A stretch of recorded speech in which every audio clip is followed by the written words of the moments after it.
All right, boys. So here we are, as we are going to be using the baddie herself. Oh my gosh, Shawty and my dog. I'm a mutt. Woo! She just looking so good. We have to use Skull versus all of the demonic beasts in the game. Again, I do this for all of the broken characters or really good characters that come out into the game. And Skull is going to be a character who's going to be featured either on the Ragnarok or the Giants when it comes to PvE. And we're going to see how well she performs. Now, again, most people might ask me, like, yo, really, what gear do you be using on this Skull? And honestly, I just use attack crit damage. Again, you want as much firepower on this character as possible, just so her counters can hit like a truck. So here we are going to be doing demonic beasts. First of all, I'm gonna be going in order, so keep in mind I will be usually I time stamp each floor or each demonic beast that I'm going through, so make sure you focus on that. And again, we usually start in order, so right now we're starting with the bird. And one more important thing when it comes to the demonic beast is now you can pretty much gain pretty much the rewards for all of them without even choosing them. And if you click on this right here, you can now use food. Yes, you can now use food on the floor 1 through 3 of the demonic beast. Again, this will not work on floor 4, but now you can use food if you really want to, and this could be very helpful for maybe you need a little bit more HP, so now you want to use HP food. Or you feel like, yo, I'm taking a lot of damage, so maybe you might need a little bit of defense or crit defense. Or maybe you just want a little bit more attack to deal high amounts of damage. Now you can do so with food. Again, it does not work on floor 4, so do not try to use it. Do not think you're going to be able to use it on floor 4, okay? But again, hopefully you guys enjoyed the video. Make sure you guys like and subscribe again. And let's see how well Skull performs in Demonic Beasts. Alright, boys. So here we are going to be doing pretty much the bird right now. Again, we are using a new Ragnarok festival, which is Skull, and again, she is a pretty fun character, especially having such a broken counter. Now, I haven't realized how broken her counter actually is as I was doing the bird.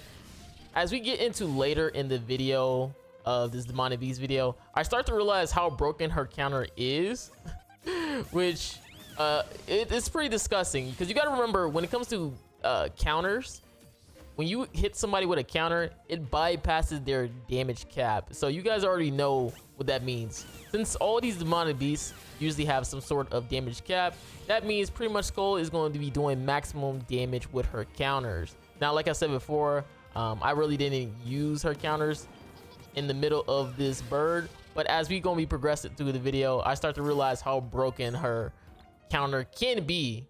So again, don't pay attention to me pretty much skipping over counters. Again, I was just pretty much not really thinking about it too well. But again, it is a really good thing. So yeah, there are even some moments where you don't even have to attack really, just because again the Skull, she counters before the enemy attacks. So literally your animation pops up before the demonic beast even attacks, which is pretty well in terms of like speed farming. So again, like I said, for me, I should have been just using my counters throughout these phases, and I could have pretty much cleared this without any trouble. Hopefully in the floor 3 I get to show you guys what I mean by the counter, just so you guys can see how well this character is designed, because again, we really haven't got too many broken PvE characters in a while. Now, I know Kusak was a character who hit pretty hard, but this character just makes some of the demonic beasts just so easy, bro. Like, you don't even have to think so much when playing around with these demonic beasts sometimes. So again, yeah, just don't mind me just using up cards, especially when you get the counter literally first turn. I could have just pretty much skipped all that, or even just spam my counters to finish off all of these phases, man. I'm so upset that I didn't think about using our counters as I was recording this. But yeah, I should have just used my counter right here as well, chat. Like I should have just used my counter and just left it at that. You guys are gonna probably see how much damage she's gonna do on this final phase right here, especially because we got the revive passive. So You can see I'm about to do all my damage with Thor and stuff like that. And then I'm gonna use my counter. Obviously, we're not gonna be able to kill all the way because he has a revive. And look at my counter. And then watch how much damage he does. 5.5 million. Bypassing any damage cap he does. That's what I was saying throughout the bird. I was kind of misplaying because, again, I wasn't using the counter. Again, if you get an extra counter, just use it up, man. Because, again, it's going to make the phases pretty easy. And you can just skip through this. Like right here, I'm literally misplaying again by actually attacking. I should just be letting my counter just do all the work for me.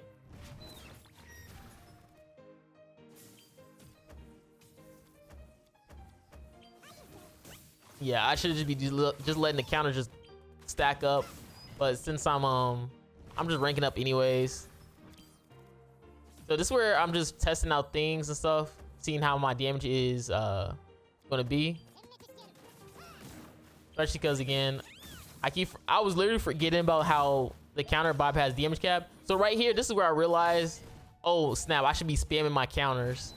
Like literally at that moment, you're gonna be seeing me just literally just skipping through everything. I'm like, wait, hold on. Like I forgot all about how much the counter just bypasses the damage cap. So now as I'm going through all these bosses or demonic beasts, all I'm gonna be trying to do is just spam my counters. Unless they reduce the damage, like I'm just gonna pretty much just spam my counters if anything. Unless I just want to waste like cards. Again, that's just gonna make it pretty much fast to farm. Usually I just use my cards for this one because, again, I just wanted to kill, and I wanted to make sure I can get some extra counters for the other phases that are more important. So that's why I just pretty much gave up those cards. Because I just want to give him my... See, look, right there. I got 2 extra counters, so guess what I'm going to do, chat? I'm just going to just spam my counters and just skip. Yep, just spam my counter, and you're gone. Pop. Then I got another counter, so I'm just going to use my gold counter and then skip through all the other turns. Yeah. And here we go. Bop. 1.4 million we just killed. See how easy that is? That's why I say, like, I was pretty much just getting rid of cards because, again, I wanted to make sure I can get some extra counters if I want to go through more of the phases instead of just wasting it.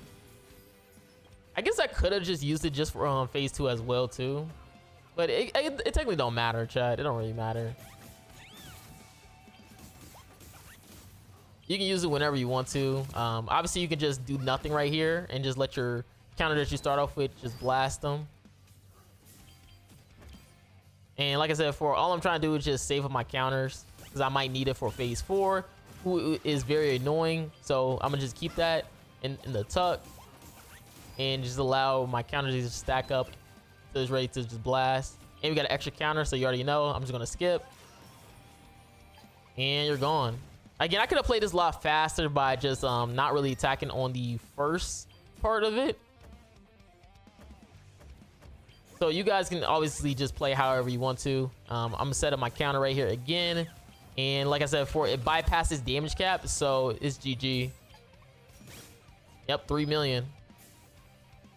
But again, guys, you don't have to play the way I do. Obviously, if you want to, you can just allow the boss to hit you on that first phase. Because again, you start off first turn with a level 2 counter, and you still should be able to one-shot. Just like right here, I should have just like pretty much just do nothing. Again, it just feel weird for me to just like not do nothing as I'm playing the game.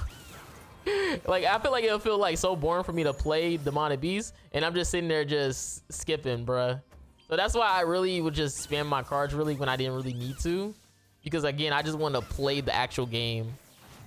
But I already know, chat, I don't really need to use anything really. I just gonna skip and like this, and it's gonna be GG. Look at that, 4 million and 4 million again.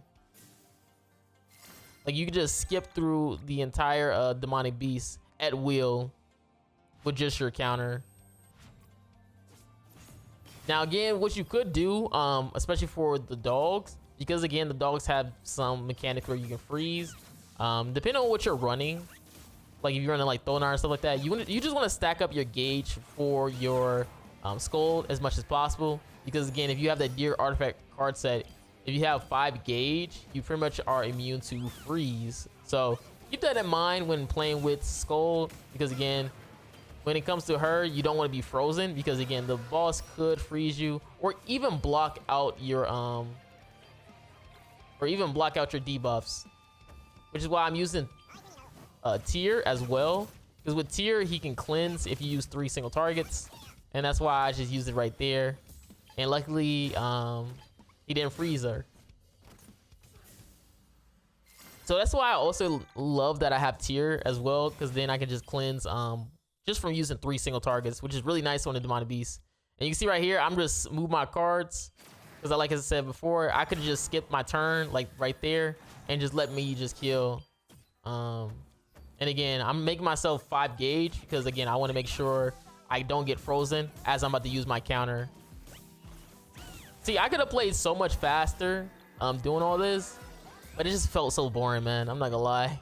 Unfortunately, he debuffed me, but again, since we have Tier, we can just cleanse it away and just let us use our counter. And that's gonna be GG. And bop and bop. And that was game, man. Pretty fast. Obviously, like I said before, you can just pretty much skip it if you really want to. Now this is gonna be the hard one, and that's because again, for Nidhogg, I'm gonna remind you again for Nidhogg, because I said the same thing for Albedo. This boss has a passive where he reduces the damage for counter attacks. That is going to be sucky because this character is a counter based character. Even though she does support you, she's most likely going to be doing her damage through her counter attacks. So because you can't really deal high amounts of damage, her counter damage is going to go crazy. So you're going to see right here as I'm going to be playing, in case you think I'm lying, I'm going to use a counter attack at the very end, and watch out the difference in terms of damage you've seen from the other demonic beasts compared to Nidhogg right now. So watch the damage. Look at that, 300k. We just went from the final floor of the dogs doing 2 million and 3 million, but for Nidhogg on the first floor, we're only doing 300k with a, what was that, a level 2 counter. It was either level 2 or level 3 counter. That's what I'm saying. When it comes to the demonic beasts, Nidhogg counter attack characters are really terrible, which kind of sucks. You know, I thought she would be pretty nice, especially seeing how well she was doing on the other demonic beasts. But again, it reminded me of Albedo. I remember Albedo was also super powerful for the other demonic beasts. Ooh, that remaining HP card is actually really good too. But her main thing is her counter, man, which kind of sucks if you can't really use it up. But like I said, she's gonna be a really fun character for the other floors, especially because again, her animation or counter attack appears before the boss has to attack. So now you can just deal damage whenever. Like you can see, look at that, 283k. Like that's like nothing, bro. That's like nothing when you compare it to what we was doing on like stuff like the dogs. Now Freya isn't really my DPS, so that's okay. I guess it's okay damage. Like as you see my other characters doing like 500k and stuff like that, so her doing like what 200 300k on like level 2s and level 3s counters, it's really nice. Okay, it's not bad, but again, when you compare it to the other damage that you've seen before, you was like, I've seen better. You know, it's like one of those things. But again, this is a really cool team. Again, Team RAGNAROK always putting in the work as usual. And we just pretty much kill with Tier. Again, Tier is clutching up. Tier and Thor are literally the ones who's like really clutching up throughout this fight right here. Again, Thor with our Holy Relic is just really, really nice, especially because they boosted her increased damage dealt with that Holy Relic. So now you can hit even harder on this boss or beast. So Tier is gonna go crazy. I probably shouldn't use that remaining HP card because Freya doesn't really do damage. So I should have used Freya card. And I should have used Freya card right there first, because again, I should have just been able to lower the point threshold. Honestly, I wasn't even thinking about it. And oh my god, look how much damage Thor just did. Thor almost killed. That is crazy. I probably could have just like not even reduced his I probably didn't even need a stance remove this guy. I could have just kept taking those hits. Because my team is very, very tanky, man. Like these Ragnarok characters are very bulky and very tanky. So I probably could have been able to tank most of the damage that I took if I would have just not removed his stance. And just let him keep that increased damage dealt. So we're gonna just take it, and that's gonna be GG. So now we're on the final one, and since we are on the final one, it's gonna be pretty simple. Obviously, we're just gonna deal as much damage as possible. Once he falls below 0, that's where he starts losing 25%. Again, you want to make sure he stays below 0, so each turn he's falling below 25%, so you don't have to stall any longer. And it could only take about 4 turns. And that's gonna be pretty much it. Again, that's all we're doing right now. It's just pretty much just stalling at this point. Being able to tank most of those hits. And yeah, Thor is just gonna blast through it. And it's also really nice to have a stance removal character like Freya, because again, he does have that thing where that reflect right what you saw right there, where he has a stance, so you want to remove that. You probably don't even need Freya for the Nidhogg, especially because you get your cards ranked up. You could probably use Freyr, which could be a little bit better. Again, it don't really matter because again, the Ragnarok team, which you see right here, is just such a tanky team that you're tanking most of the hits even while being debuffed. Obviously, having Freyr can remove being ignited. So again, it all depends on how you want to play it. But GG. All right, so now we own the Ratatasker, and as you can see, we are using a very, very wacky team. Again, I'm gonna let you guys know I do not recommend using this team. Again, this is just a YouTuber team for me to showcase using her, because the Ratatasker is very, very annoying and has a lot of annoying gimmicks. So using this team where you're not using all 3 debuffs, I'm only using Jormungandr bleed debuff to get through the Ratatasker, is a very tasking or annoying task. But again, it does work. It does work. Again, I do recommend, if you are going to use or try to use this team, try to only go to floor 2, because floor 3, what I'm about to do, floor 3, it gets really, really annoying and very taxing. Okay, like I've done floor 3 with this team, and my brain hurts. Okay, my brain hurts. So I recommend, if you are going to be testing or trying out this Ragnarok team, to please only just do floor 2, guys, for your sanity. Unless you're some sort of Ratatasker expert and you know all the little gimmicks on how to prevent the boss from well, not prevent, but get the boss to move however you want to. Do not try floor 3, man. Because again, like me, I'm not an expert at Ratatasker. Like if they have the character, I'm going to use the character. That's going to make it a lot easier for me. But I know a lot of people would like to have fun on Ratatasker, or don't even have some of those units like Jormungandr or Blue Valenti for Ratatasker. So sometimes you got to use whatever you can, which is this team right now. Is the whatever you can team.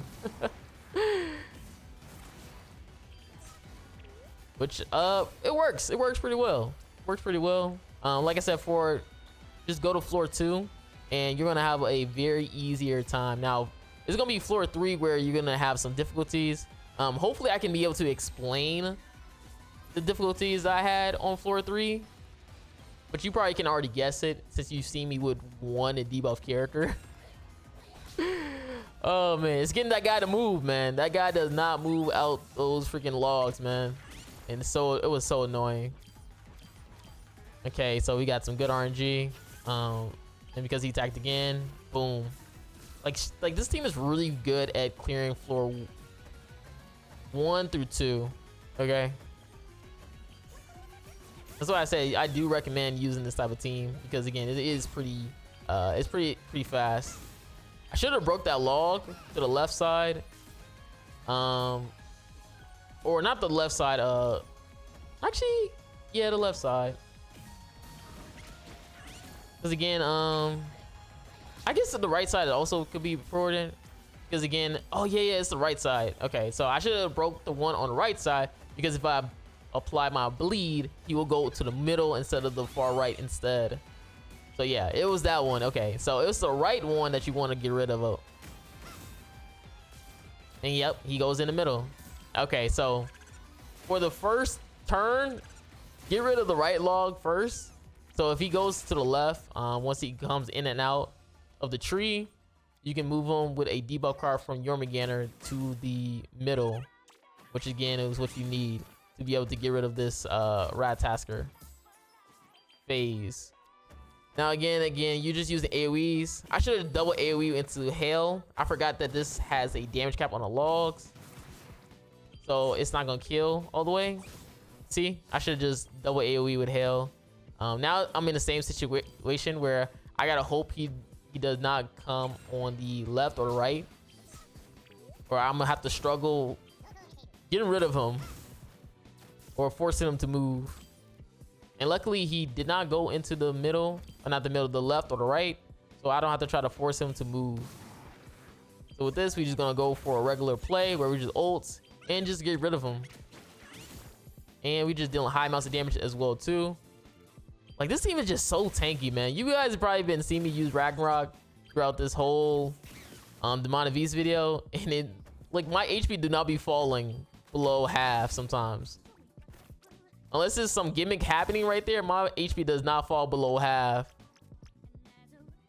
All right, so now we're on floor 3.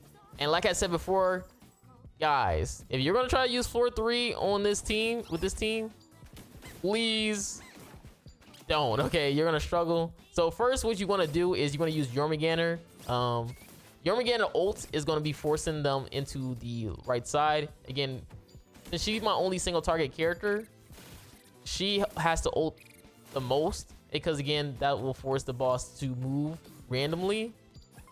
So now he's gonna go to the far right side right here, and with that, now we're able to kill the logs, or get rid of the middle log. So now he's gonna be stuck right there.